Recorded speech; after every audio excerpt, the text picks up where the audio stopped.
doubt in that कि sir ये feature में समझ में नहीं आया, we are not getting this particular feature, what exactly you mean to say or what exactly the author wants to say in this particular feature. Okay, is there any doubt? I think we have discussed till yes. Okay, there are 4 main features: inheritance, polymorphism, encapsulation and abstraction.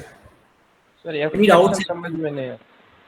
Abstraction समझ में नहीं आया। Okay good. सी अब मैं आपको थोड़ा बहुत coding करके बताता हूँ। Okay now see try to understand. Suppose I have a class name student कर रहा हूँ। ओके ये क्लास का स्ट्रक्चर है। ये जो है this is a private section, इसे खाली क्लास ही एक्सेस कर सकता है या क्लास के ऑब्जेक्ट्स ही एक्सेस कर सकते हैं। ओके प्राइवेट सेक्शन के अंदर मैंने कुछ वेरिएबल्स डिक्लेयर किए।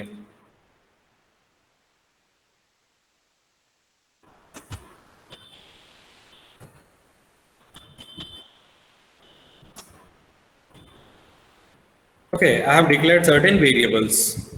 पब्लिक सेक्शन के अंदर मैं थोड़े मेथड लिखता हूं।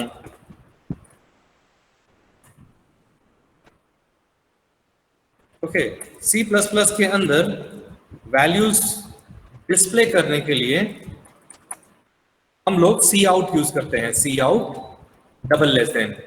Okay out stands for output, ये प्रिंट करेगा। Now enter 2 numbers. Okay semicolon. Value accept करने के लिए scanf and this is scanf। मैं बोलता हूं x y। ओके और फिर मैं बोलता हूं void calculate, this is another function, and inside that I just write down cout the addition of 2 numbers are okay double less than x plus y. Okay now देखो मैंने अब तक main method नहीं लिखा है। दिस मीन्स व्हाट कि this is a class. Okay this is the scope of the class. Okay this is a section, I will explain you what is private. This is another section public. This is a method gate data.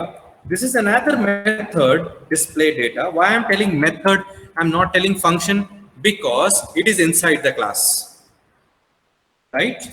Now what I'll do is that I'm implementing the main method, or you can say the main function. Now what is the class name? Can anyone tell me what is the name of the class?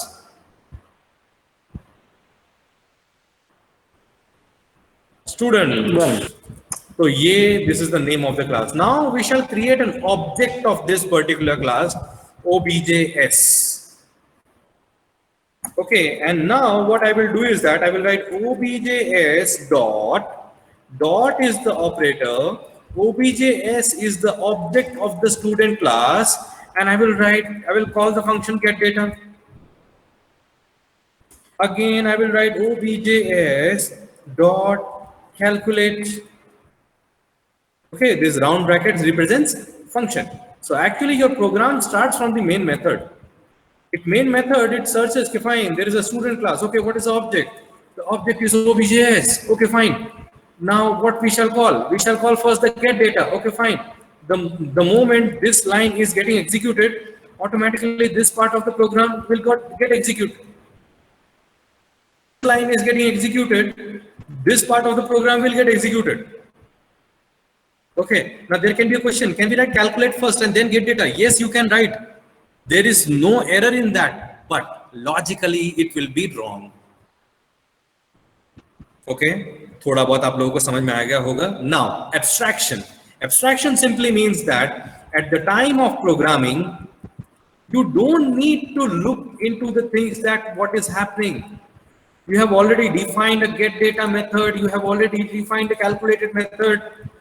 Okay, you simply need to call the function. Okay, what I need to do, I need to call the function. What the function is doing, don't worry about it. How the function is doing, don't worry about it. Okay, so this is a higher level of abstraction. How the things are getting implemented, that is not your concern. No worries about it.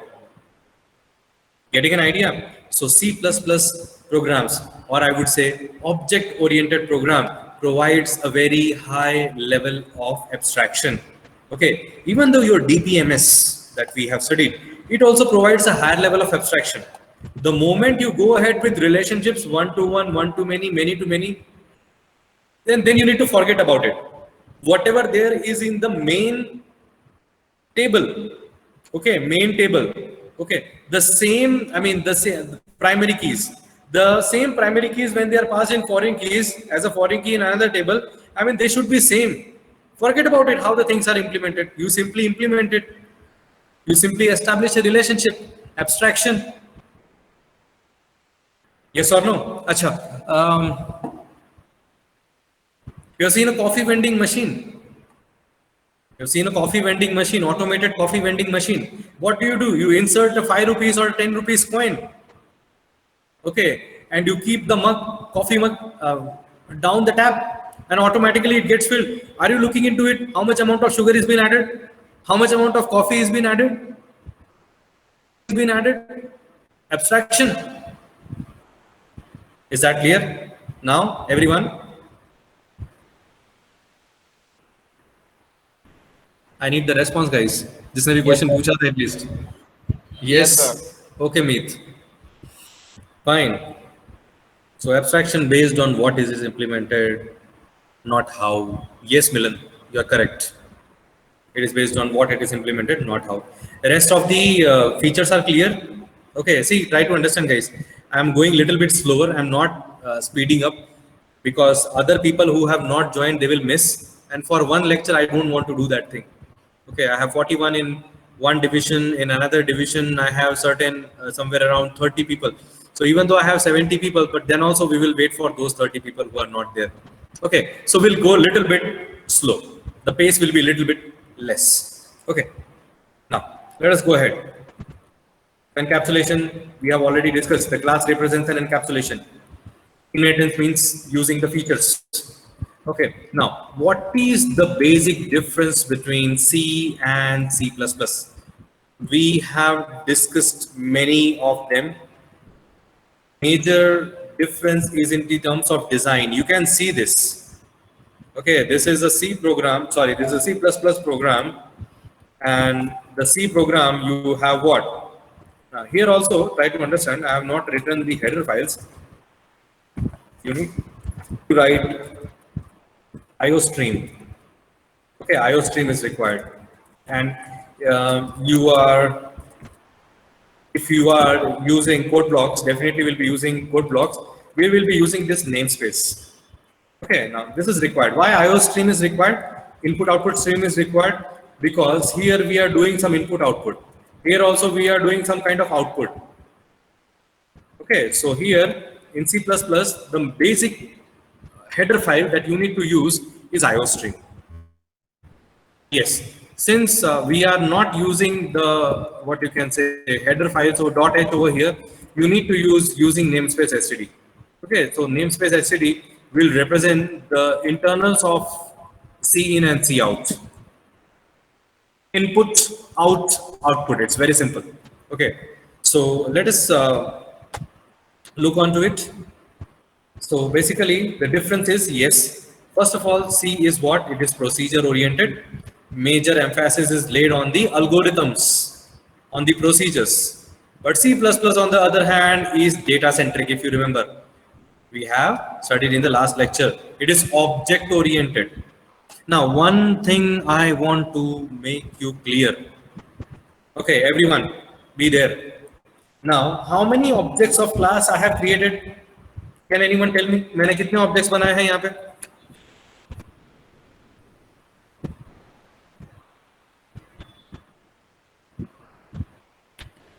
क्या यार? It's a very simple question. How many objects? 2. 1. Simple, yes. So I would like to say that you can create as many as object you want. OBJS1, OBJS2, OBJS3. Sorry, मैंने कुछ गलत लिख दिया. OBJS3. So now there are 4 objects, and every object can have its get data and calculate. Right? So 4 objects can call this particular function 4 different number of times, and every object can have its individual copy of data. So suppose if I run this program, suppose if you are inserting x value 10 and the y value is 10, output is 20, that is related to object S. Now it may be possible again you may call, let's copy pasting to make it faster. You may call this and you may insert 20 and 30. So 20 and 30 value will be associated with OBJS1. This is called. Okay. Apart from that, I would say that you can also create array of objects. Getting an idea? So this is the power of object-oriented programming. Instead of taking more and more variables and more functions, what we will be doing is that we will be using the objects, right? Okay. Now, another thing what I would like to explain is that little bit thoda dhyan rakhna, OBJS dot x is equals to 25. Will give me an error. Can anyone tell me why it will give me an error? Why this particular line will give me an error? Because X is private. Yes, because it's in the private part or the section of the particular class student, and you are calling it outside the class. So you cannot access the private data members outside the class. It is not possible. You can call the public data members outside the class in the main method using the object of that particular class. The concept is clear to all, everyone? Let me know. Is the concept clear to all? Yes? Yes? Okay, very good. Sir, repeat. Yes, good. So there can be another question. So can we have a class named activities? It's a new class. There can be a program in which you can have more than one class. You can have n number of classes, but it all depends upon object for which class preparing. If you are preparing an object of student class, as of now, try to understand. We are not going to the details of inheritance and all that. As of now, you need to understand a particular object belongs to a particular class. Using that particular object, I can call the data members. I can use the data members, and I can use the methods of that particular class. Okay. Now, suppose if there is a method over here.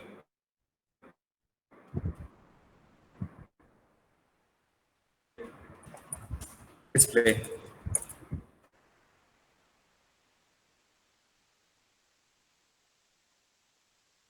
This is the method that is associated with which class? Activities class. So if you are using an object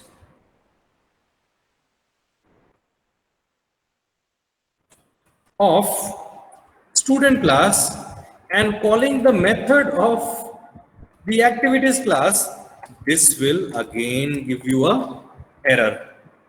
Okay, but there are certain mechanisms with the help of which we can use the object of one class and we can call the methods of different class, but that we'll be studying later on. As of now, you need to understand this thing. Okay, so one thing it is very clear, what one program can have multiple classes, can have its own attributes. Each class can have its own attributes. Attribute stands for data members. Data members stands for variables and its methods. Every class can have its own methods. Class always ends with a semicolon. Need to remember.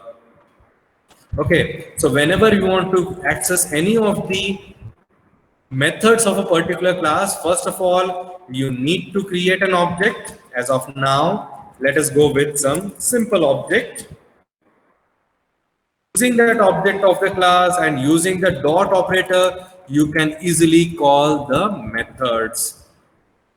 Where in the main method or in the main function. Is that clear? Right? Okay. And yes, you can also pass this particular, I mean, you can have a for loop over here. For integer I is equals to 0, I is less than or equals to 5, I plus plus. Okay. I want to do something like this, that look over here, objs dot get, or I would say obj. If you're creating an object over here, I mean, if you're creating an array, okay, so you can consider obj of I dot get data. Okay, get, you can implement a different for loop for get, and you can implement a different for loop for calculate, or also you can go in the same way, in the same program, I mean in the same scope. This is also possible. Here it will be calculate. So when you don't know, okay, how many objects you want to create, you can simply, as of now, I'm commenting this particular region, right? Okay, so you can simply create an array of objects. Getting, this is the power of object-oriented programming. So if you, I would say, if you write somewhere around 200, 300 or 2000, 3000 lines of code in C, I would say it will become half in C++. Okay, so you might have implemented, no, you will be implementing, have you, I mean, the data structures, data file structures is there in semester 3 or it was there in semester 2? Data structures? Sir, in semester 3. Semester 3. So who is taking? Kamesh sir is taking or Rachna ma'am? Kamesh sir. So how you are implementing the programs? You are implementing the programs in C or C++? Or he hasn't started with programs yet?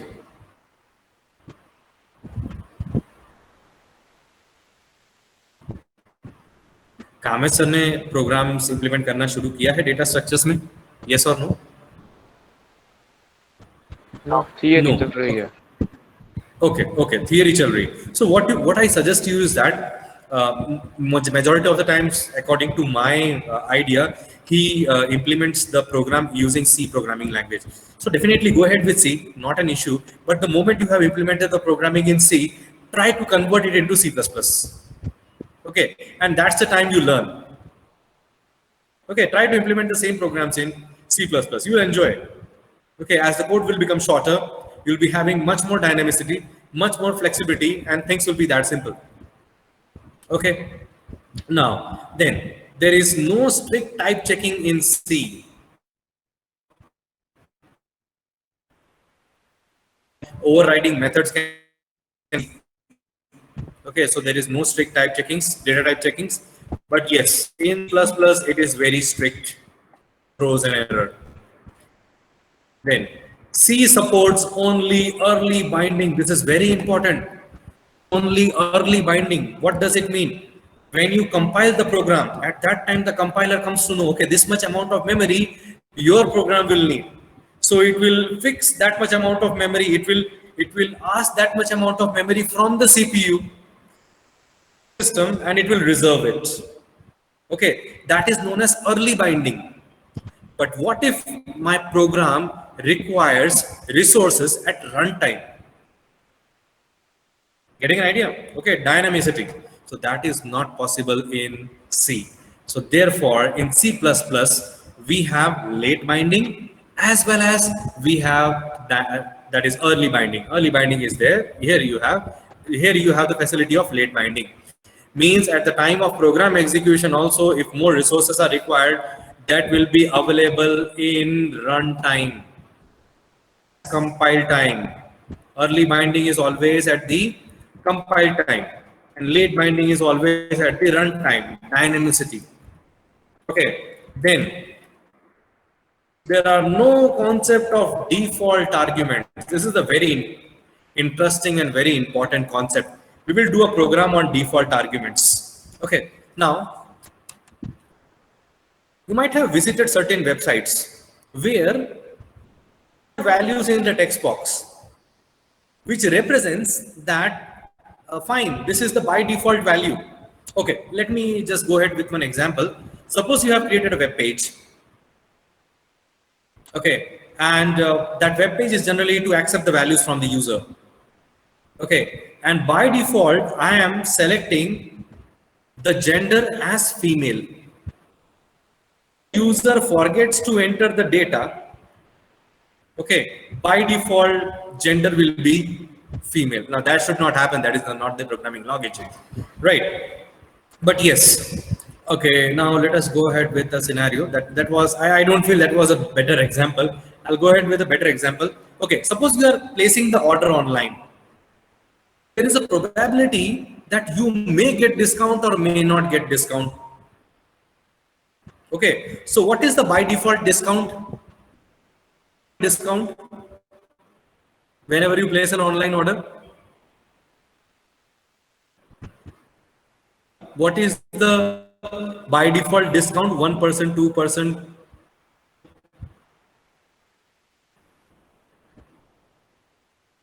No idea. By default discount, the field is always set to 0, provided that if any particular discount is available, then that 0 will be available. I mean, 0 will be replaced by that particular amount. Okay, so at the time of programming, if the does not enters certain values, default consideration will be taken by the program. That is default argument. Getting an idea? Okay, so suppose if the program is accepting 3 parameters, that what is the total amount,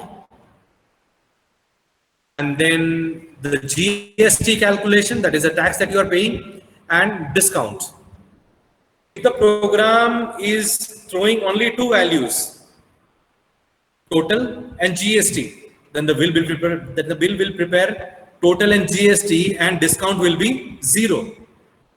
Discount, you have entered only 2 parameters. Now there is a possibility that the same function, now you are passing 3 parameters. You are passing the total amount, goods and services tax, and the final one is discount, 10% function. But many times you are passing 2 parameters and many times you are passing 3 parameters. If you are passing 2 parameters, the third parameter will be default. 3 parameters, okay. Getting an idea? Yes or no? Default, you know the meaning of default. The program, whenever we buy a mobile, we get some default settings. And then we try to change it depending upon our own requirements. We manipulate it. Okay, little bit clear, yes or no? Default arguments? Yes, sir. Okay, good. Then memory management is done by using malloc, calloc, realloc. Okay, all these stuffs. Here the memory management is done by only 2 operators. It is new and delete. This thing we have already studied. Declaration of the variables has to be done before before the implementation of the program. Okay, the variables have to be declared first on the first line, initial declaration. That is the reason it follows compile time binding or early binding. here the declarations can be done wherever, whenever necessary, providing the dynamicity. Okay, functions can be overloaded. Overloaded in the sense that you can have same name of the functions. Okay, you can have same name of the function. Now what does it mean? Look over here. I can have a function named calculate, and again I can have a function named calculate with one parameter. Getting an idea? The name of the function is same, but the number of parameters that you have passed in this particular function and the number of parameters that you have passed in this particular function are different. Even though the name is same, it simply says, it means that this function or this method is overloaded. There is overriding also, forget about it. As of now, overloading. Overloading simply means what? The name of the functions can be used again, provided that there is difference in the number of parameters. Sequence of parameters. Don't worry, we have a whole topic on it. Okay, so that were the differences between the C and C++. Now there are keywords and all that stuff. This you need to do it by your own. Now what I would suggest in today's lecture, I would like to suggest one thing, one practice you need to do in learning object-oriented programming. Whatever concepts we are learning day to day, you need to try to implement those concepts in terms of programming. You can simply enjoy your journey in object-oriented programming. Else it will be after 10 to 15 lectures, it will be very tedious for you to recap the things that were done before and to implement it now. So it will be best practice if whenever is taught in a particular day, do it within a day or two. Just implement the programs related to that particular topic, whatever is being taught in the lecture, and do keep asking doubts. Else I won't be able to understand. See, this is the basic difference between, this is, I would say, the disadvantage of online teaching. Because I don't have the students in front of me, I cannot see the facial expressions that are coming. Okay, I can see only myself. Okay, and I won't force you to keep your video on. It depends upon your privacy. Okay, if you want to keep, I would be glad. Okay, so at least we can see some expressions on students' face. Okay, they are getting it clear or not. Okay, if you're getting clear, then it's fine. If you're not getting clear, if in any of the face there is a question mark, I will again repeat the concept.